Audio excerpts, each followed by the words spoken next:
right. As Paul makes his way down here.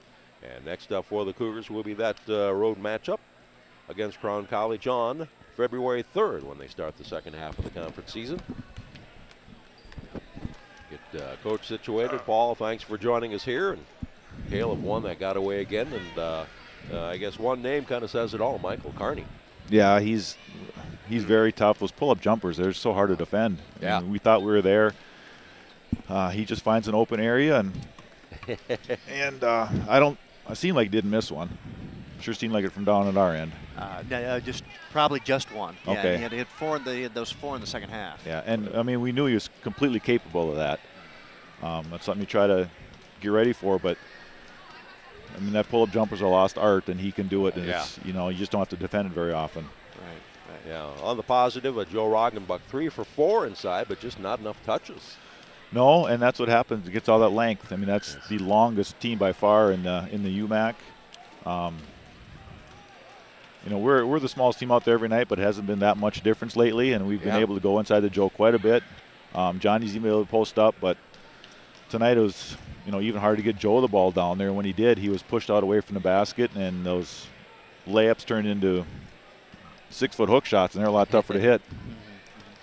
The zone was frustrating for Northwestern in the first half, but they seemed to have an easier time with it in the second half. What did they start doing? Oh, we were just in it too long. I mean, we gave up 17 points in 3 minutes to start the game in man-to-man, so we had to go zone, and they really slowed down.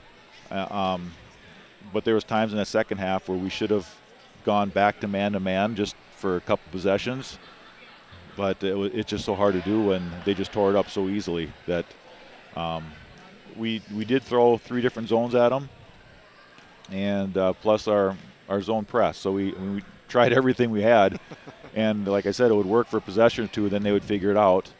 And it would have been nice to go man-to-man a couple times in there, but God, they just shredded that up. Yeah, there were times out there you kind of felt you weren't getting the calls on the floor. The entire first half, you mean? Yeah, that was a little frustrating. I mean, that's a team like that doesn't need the breaks, and it seemed like they got every break in the first half. All right, well, once through the conference, now you start the second time through, and that's Crown on Tuesday night. Crown on Tuesday night is our only Tuesday, game after Christmas. It's been this nice Friday, Saturday. So I just told the boys, you're going to have to rest up awful quick, take it easy tomorrow. We're going to spend an awful lot of energy. It's a Friday, Saturday, Tuesday, Friday, Saturday. That's a lot of basketball in a short period of time. Yeah, and while you're still 5-2 in the conference, still in a very good place to be. Oh, yes. Yep. No, we are in a great spot. We still have a chance at the conference title now. We're going to need a little help. Yeah, a little help and need to steal 1 or 2 in the road. Yep.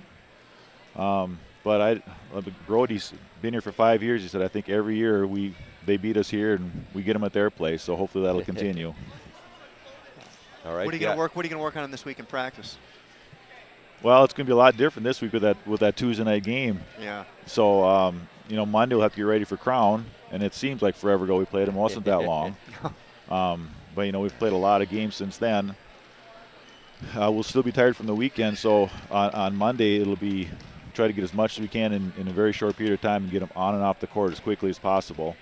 And then Wednesday will be the same thing. Wednesday will be recovery day, when it's usually a pretty hard day. So it helps a little bit that we've seen all these teams already, and the preparation time is that much shorter because we know it's coming. But we're going to have to be very careful of getting these guys on the court and off the court as quickly as possible, getting as much as we can, and try to have fresh legs. I mean, everybody in the conference is in the same boat, we should be fine. Is this or is this not the best therapy after a loss? I feel so much better already. Yep, this helps a lot. I used to be able to go home after a game like this, and my daughter was young enough. She said, "Did you win, Daddy?" I'd say, "Of course we did." So I can maybe tell you the same thing. We won today. It doesn't matter to her. No. Loves you the same. All right. Coach, good luck on the road. We'll see you back here in 2 weeks on the CS. That's right. It'll be a couple weeks. Yeah. Yep. Hopefully we'll be in good shape at that time, too. All right. We'll see you then. Thanks, guys. Coach. All right. Head Coach Paul Grove with us here with Fan in tow on the post-game interview on the Cougars Sports Network.